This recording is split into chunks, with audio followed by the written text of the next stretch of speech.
तो आजकल ना मुझे ये कमेंट बहुत ज़्यादा आने लग गए हैं कि या तो मैं हिंदी में बात करूं या तो मैं इंग्लिश में बात करूं।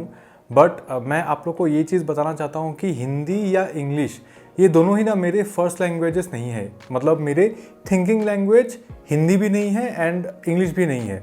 मैं आसाम से हूँ और Assamese is my actual language, the first language जो बोलते हैं। तो in my head Hindi and English are same.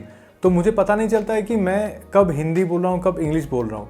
तो अगर आप मेरे वीडियोस को देखते हो या फिर if you have click on this video for the first time then you have to be careful about it. मतलब बुरा मत मानिए, आई एम सॉरी, मैं सॉरी ही बोल सकता हूँ, बस उतना ही है। क्योंकि मैं डिटेल स्क्रिप्ट तो मैं लिखता नहीं हूँ क्योंकि वो थोड़ा रट्टा मारने जैसा हो जाता है। So I just take pointers, मैं अपने हिसाब से बात करता हूँ। सो वो थोड़ा मिक्स हो जाता है।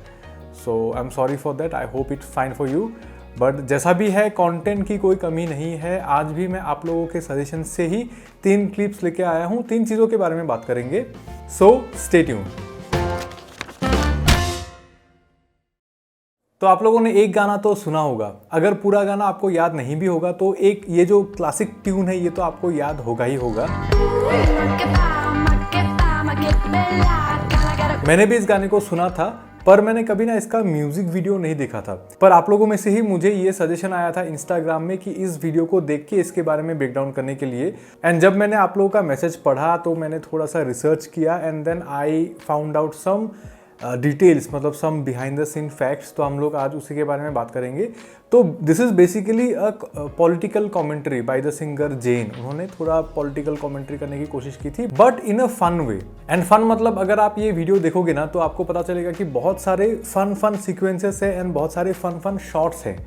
और ये इतना मैजिकल है कि जब आप इसको देखोगे ना तो अगर आपको थोड़ा सा भी आता है वीडियो का काम करना तो आपको लगेगा कि अरे ये तो कोई भी कर सकता है। But the fun is not execution, fun is imagination. करना तो ईजी है लेकिन वो सोचना इंपॉर्टेंट है। एंड फॉर मी मतलब I consider that as the real creativity. जैसे कि बहुत सारे लोग होते हैं कि जब किसी ने कुछ कर दिया तो आके बोलते हैं कि अरे ये तो मैं भी कर सकता हूँ, ये तो इतना ईजी है। बट उसको सोच के करना is the main thing. Football में होता है ना कि आपके पैरों के बीच में से अगर कोई दूसरा प्लेयर बॉल निकाल के लेके जाता है, दैट्स लाइक द अल्टीमेट बेइज्जती। तो क्रिएटिविटी में भी ऐसा है कि जब आप सोच रहे हो, कर नहीं रहे हो, लेकिन कोई आया जो सोचा भी और करके निकल गया, सो वो फैक्टर सेम होता है कि बस कर सकता हूँ या फिर इजी है, वो बात नहीं है, करना इंपॉर्टेंट है। जैसे ये ट्रांजिशन, मतलब कितना फन ट्रांजिशन है, कितना क्विकली आता है, आपको उतना नोटिस भी नहीं होता है। बट अगर आप सोचोगे तो करना भी तो कितना आसान है ना। उन्होंने बेसिकली उन एक्टर को एक ग्रीन पेपर पकड़ाया and she just crush that green paper and उस पेपर में प्रीवियस शॉट को क्लिप किया गया था। And then you can see in the background की ब्लैक बोर्ड्स में ग्रीन कलर के शेप्स लोगों ने पकड़े हुए हैं and this is the shot. So you can just imagine के how they did it. Basically green colour के उसमें क्रोमा किया। But see it's not about the technique, it's about the fineness. कितना सही से किया। अगर आप यहाँ पे देखोगे ना तो सिर्फ क्लिप करके नहीं छोड़ दिया, वो जो जब रैप होता है पेपर तो अंदर का क्लिप भी उसी के हिसाब से रैप होता है। And this is the detail. क्योंकि ये इतने कम फ्रेम्स के लिए आता है ना, you can literally count how many frames are there, लेकिन उतने फ्रेम्स में भी उतना डिटेल मेंटेन करना is the real deal, is the real fineness. And जो मेकर्स है इस वीडियो के, जो बिहाइंड द कैमरा वाले लोग हैं इस वीडियो के, उन्होंने एक इंटरव्यू में बोला था कि the groove of this song is very dancy, कि आपको ये गाना सुन के ना डांस करने का मन करेगा। तो उनका वीडियो का कॉन्सेप्ट था कि ये इतना ग्रूवी है, so everything is dancing, like the wires, the buildings and everything is dancing. Even the जो वॉल पेंट है ये भी डांस कर रहा है। एंड जब मैंने ये वीडियो देखा था विद द वॉल पेंट तो मुझे लगा था कि ये वॉल पेंट एक्चुअली एनिमेटेड है, मतलब बाद में कंपोज किया गया है। बट उन्होंने लेजिट एक ब्लैक वॉल को लिया एंड वहाँ पे आर्टिस्ट बुला के वहाँ पे उस पेंट करवाया उस चीज़ को। And to achieve this effect उनको एक प्लेन ब्लैक वॉल में पहले शूट करना पड़ेगा, जिसको क्लीन प्लेट बोलते हैं। And then with the actor and then with the paintings in them and then animation. तो इतने कम टाइम के लिए आने वाले शॉट्स में भी कितना स्टेप्स है एंड कितना लेयर्स है, कितना स्टेप्स ऑफ एग्जीक्यूशन है इतने छोटे एक सीक्वेंस के लिए। So it's actually commendable. मतलब इतना डिटेलिंग में काम करना इस क्या ही बताऊँ। एंड जैसे ये चश्मा वाला शॉट, ऑफ कोर्स आपको देख के पता चलता है कि ये चश्मा वाला शॉट एक्चुअली कंपोजिट है, कि उनके चश्मे में फिर 2 अलग अलग वीडियो को कंपोज किया गया है। क्योंकि देखिए अभी क्या होता है ना, when ever you deal with reflections, अभी रिफ्लेक्शंस का प्रॉब्लम ये है कि मैं अगर आप लोग को एक सैम्पल दिखाऊं कि जैसे सपोज ये मेरा एक ग्लास है और आपको ना इधर इस, हाँ ये देखिए चश्मा, ये मेरे लाइट का रिफ्लेक्शन आपको इधर दिख रहा है, right. But the problem is कि मैं अगर इसको थोड़ा सा भी हिलाऊंगा ना, रिफ्लेक्शन बहुत हिलता है। आप देख रहे हो, मैं अगर चश्मे को थोड़ा सा भी हिलाऊंगा तो रिफ्लेक्शन बहुत हिलता है। तो ये जो माइक्रो जिटर होता है ना, ये बहुत बड़ा प्रॉब्लम क्रिएट करता है whenever you are dealing with reflections.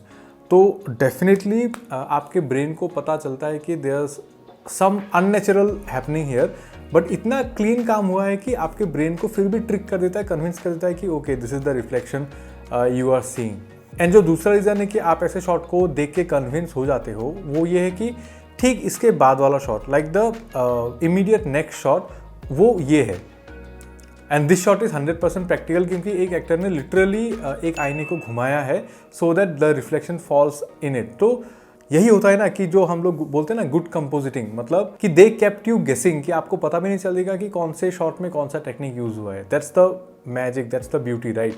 And सिर्फ कंपोजिटिंग या वीएफएक्स ही नहीं, एकदम old school techniques like stop motion, dolly zoom effect, इन सारे सिंपल टेक्निक्स को भी इतना यूनिकली यूज किया गया है कि it keeps things interesting.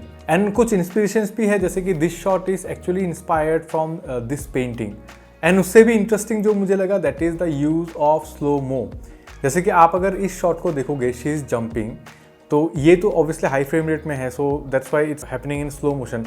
But if you look at it, उनका लिपसिंक लेकिन रियल स्पीड में है, और इसका बिहाइंड द सीन भी है, and you can see that she is just jumping. तो बेसिकली उनका जंप अलग से लिया गया है इन हाई शटर स्पीड, और फिर बाद में जो फेस है उनका गाना गाते हुए, उसको उस चीज़ में कंपोज किया गया है।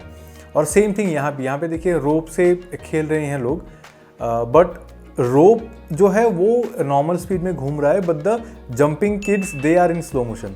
फिर ये सेम चीज़ इधर भी, कि बाकी सारे डांसर्स नॉर्मल स्पीड में, but the background dancers are in slow motion. तो इंटरेस्टिंग, मतलब बहुत अच्छा सोच जो होता है ना, कि आपने कंसेप्चुअलाइज जो किया, that is very very very nice and very unique. And I feel ऐसा सोचने के लिए, if you are a director and if you want to think like this, like of a video like this, तो ना आपको एक थोड़ा सा नॉलेज होना पड़ेगा ऑफ द एग्जीक्यूशन ऑल्सो। इसलिए आप देखिएगा कि बहुत सारे अच्छे अच्छे डायरेक्टर्स जो हैं वो एडिटर्स भी होते हैं, बहुत अच्छे एडिटर्स भी होते हैं, क्योंकि तभी आप ऐसा सोच पाओगे ना कि जब आप when you know the limits, when you know the path, तब आप अपने पूरे टीम को उस पाथ में लेके भी जा सकते हो, कि यू नो कि ओके इन एडिटिंग या फिर इन वीएफएक्स कंपोजिटिंग ये हो सकता है, so we have to shoot like this. Obviously अलग अलग टीम्स उसमें पार्ट ले सकते हैं, but I am just telling you कि वो जो इन स्पार्क होता है इनिशियल, वो आने के लिए आपको, आप अगर अच्छे एडिटर हो, then it will help, definitely it will help. और जब हम लोग म्यूज़िक वीडियोस के बारे में बात कर ही रहे हैं, then I would like to take your attention to one of this videos, कि ये जो न्यूक्लिया और पापोन का जो ये वीडियो है, तो ऑब्वियसली ये गाना बहुत अच्छा है, SMS गाना है, आप लोग सुनिए एक बार। और अगर आपने अभी तक ये वीडियो नहीं देखा या फिर ये गाना नहीं सुना है, then I encourage you to just pause this video here, और यहाँ पे लिंक आ रहा होगा, आप लोग जाके ना एक बार इस वीडियो को देखिए, सुनिए, बहुत एनर्जेटिक गाना है, बहुत सही गाना है। एंड गाने के साथ साथ ना इस गाने का वीडियो भी काफ़ी यूनिक है, क्योंकि इस वीडियो में ना 3D ट्रैकिंग का बहुत अच्छा यूज़ हुआ है। So the basic concept of the video is that कि जब पापोन और न्यूक्लिया ने ये गाना एक साथ बनाया, तो वो गाना इतना अच्छा है, इतना ग्रूवी है कि even the stone started dancing. तो बहुत सारे ना कंपोजिटेड शॉट्स हैं, कि 3D ट्रैकिंग जो शॉट होता है, बहुत सारे वैसे शॉट्स हैं। सो द बिगेस्ट चैलेंज जो होता है ना किसी भी कंपोजिट शॉट में, वो होता है फ्लेयर्स, कि जब आप अगेंस्ट द लाइट शूट कर रहे हो बट विथ कंपोजिटेड ऑब्जेक्ट, तो ना फ्लेयर्स का बहुत ध्यान रखना पड़ता है। Just like in this shot अगर आप देखोगे, तो यहाँ पे देखिए this shot looks little bit unnatural, क्योंकि क्या है, बाकी सारे फ्रेम में ना एक फ्लेयर है सूरज का, because this is against light shoot हुआ है, बट ये जो एक्चुअल पत्थर है जिसको कंपोजिट किया गया है, उसके ऊपर फ्लेयर नहीं है। तो ये ना ऐसा होना चाहिए था एक्चुअली, ये चीज़ ना उनको पता था, क्योंकि अगर आप देखोगे ना, तो ये जो first shot of the moving stones है इस पूरे म्यूजिक वीडियो में, और आप देखिए फ्लेयर्स को लेके, एनिमेशन को लेके इतना क्लीन है कि अगर आप इस शॉट को उठा के ऐसे टाइम ट्रेवल करके 80s में जाके किसी को दिखाओगे ना, then they will just believe कि there are floating stones in India. ये इतना क्लीन शॉट है। तो वही बात है कि द एज ओल्ड स्टोरी जो मैं अपने बहुत सारे वीडियोज़ में बोलता हूँ, कि ऑब्वियसली उनको पता था पर मौका नहीं मिला, टाइम की कमी हो सकती है, रिसोर्सेज की कमी हो सकती है, कुछ भी हो सकता है, बट पता है लेकिन कर नहीं पाए ठीक से। एंड ये जो कॉन्सेप्ट ऑफ कंपोजिटिंग है, इसको समझने के लिए ना आप एक एक्सपेरिमेंट कर सकते हो मेरे साथ कि आप सब लोग को ये तो करना आता है ना कि अपने उंगलियों से ऐसे चलाना तो आता है। सो आप एक काम कीजिए कि अपने ना एक आँख को बंद कर लीजिए और अपने हाथ को सामने रख के आपके सामने जो भी सरफेस है, आप उस सरफेस को ना एक रियल सरफेस की तरह ट्रीट कीजिए and just make your character walk, go up, फिर डाउन। मतलब अगर जो भी जैसा सरफेस आपको दिख रहा है ना वहाँ पे वो करने की कोशिश कीजिए। तो दैट इज़ बेसिकली कंपोजिटिंग, कि जो चीज़ वहाँ पे है ही नहीं आप उसको ऊपर डाल रहे हो। Then you are playing with depth, shadow, light to create the illusion कि वो उधर है।